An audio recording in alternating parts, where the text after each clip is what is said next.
My father, you deserve to be celebrated. To know you is to love you. The most amazing thing about you, sir, is your heart. The sincerity of your heart in helping people. You give without asking for a reward. You are truly a humanitarian par excellence. Time will not permit me to talk about your numerous philanthropic projects. Your good work speaks for itself, even here in the US. God have used you to transform many lives, myself included. You are wholeheartedly concerned about people's well-being. Thank you for standing up to giants, even when they try to intimidate you or shut you down with lies.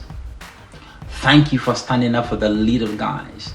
Many of us have a voice today because you choose to answer the call. Thank you. Thank you for being a voice to the voiceless, a light in the darkness. Thank you for being a trailblazer. Boldly go and speak where others choose not to. Thank you for giving hope to the hopeless. Thank you for being a positive impact and influence in our lives. We are truly, truly grateful. For myself, my wife, and all from America pastors, and your sons and your daughters in America, we join the millions of Omega Lights and super fans, people that love you, in saying happy, happy, happy birthday to God's servant, our man of God, Apostle Professor Johnson Suleman. We love you.